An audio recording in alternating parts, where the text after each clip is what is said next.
50 minutes, yeah. Yeah. Yeah. Jane's giving me that look. That look. I've read the leaflet. For once, I have actually read the leaflet. Jane gave me that look. It says on here, 1615, which Jane's read, and I clearly haven't read.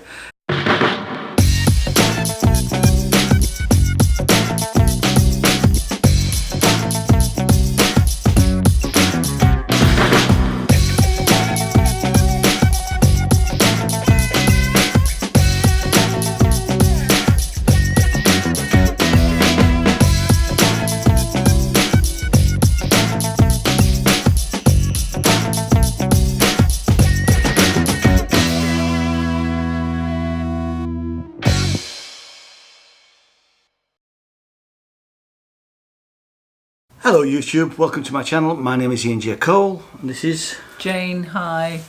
And we are at the end of our daily vlog of Edinburgh Festival Fringe. If this is the first time you've been here, you missed a lot. You've missed a lot, but the good news is it's all linked down below. So literally from before we Yorkshire to come up to Edinburgh, everything is there. And this is there's going to be a few more bits after this because we're going to do our top 10 and things we wish we'd seen in Edinburgh as well. So there's more to come, certainly. So our last show for the Edinburgh Festival Fringe is this Cello on Fire. Now this is a chap. I'm just going to look him up. We received an email this morning. And Jane has very sensibly pointed out, I was just going to get the email up, she just pointed to his name. I think he's Austrian. I don't know. I think he said he was Austrian. Anyway, his name is Peter Hudler. And his show, Cello on Fire, we very briefly talked about this on the Space press launch, because he's at the Space venue. Anyway, Peter had emailed me this morning saying he knew we were reviewing for Edinburgh and would we like to go and see his show. And I quickly popped up an email to the press office and they sorted us out 2 tickets to see Peter this afternoon. Well, it actually was early. Was it afternoon? Early evening. 6 o'clock. 6 o'clock, yeah. And it was fantastic. Yeah, I mean, it was brilliant. Again, it's something different again to what we've seen. It's just him and his cello playing, pieces. They're not all classical pieces. There was a piece from a Jewish composer. There was some folk music. There was literally all sorts, and it was absolutely captivating. Quite contemporary. Because for one piece, he actually picked the cello up and played it like a guitar. Oh yeah, he did. Yeah, and Jenny had asked me if I'd seen that done before. And I hadn't, and it was so very, very. Apologies, I'm going to sneeze. Bless you. I think we're actually coming down with festival flu, which nobody's calling it. We've both started to sort of develop colds over the last couple of days, but it's probably bad food and late nights. Anyway, back to Peter's show. And it was captivating. It was really, if you fancy going to see a virtuoso, virtuoso cellist, play a very interesting repertoire, not just the sort of classical. I mean, I think he did a couple of classical pieces. There was a piece by, was it Brahms? I think he did a piece by Brahms. Did he do a piece by Dvorak? Can't quite remember that. Up. Yeah, I mean the piece by I'm no classical music expert, but I'd never heard the piece by Brahms. No, I hadn't heard any of the pieces. No. There was one. I think it was the second piece he played. It was a shortish, sort of fairly modern. In fact, it was a composition he said had been composed especially for this show. For this show in Edinburgh. I'm afraid I can't remember the composer. And the motifs. They appeared to me familiar. I mean, I don't think they can have been. I think it was my perception because obviously it's been commissioned for this performance. But like Ian's already said, the variety of contemporary pieces, some classical. It was it was some stunning. traditional. And just the range of bowing and it wasn't just he just didn't bow the instrument. He did play. Like I said, he played like a guitar for two pieces. He did some. So there was, one piece had the percussion, tapping. Yeah. Which you don't normally. Well, I don't think is. No, I don't you think wouldn't so. No. see a cellist normally play. No. See a lot of guitarists do that now. It was wonderful. And he did throughout the whole concert. He did them in blocks of two. Yeah. So he would explain to us what a little bit of background and who the composer of each piece was, and then he'd play the two pieces and then he'd talk to us again. And he was very, very, I quite like that in a concert. It's not just here's the music, listen to it. He was actually talking to us as an audience as well. And at the end, people went up and I went just to say hi and thank you very much for the invite, really. But there's a lady with her daughter just before me, and the little girl was probably about 7 or 8. Said, so what do you call your cello? And he said, I don't have a name for it. And he said to her, what do you call your cello? And she says, my cello's called Red, which was lovely, So, but no, it was a fantastic concert. So now we're down to choosing the scores, and it's going to be 4 stars from me. How about you, Janie? And 4 stars from me too.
So, if you fancy seeing Peter's concert, Cello on Fire, it is every day throughout the Fringe at the Space Triplex, which is venue 38, and the start time, as Jane said, was 6 o'clock, was it? No, 6:15.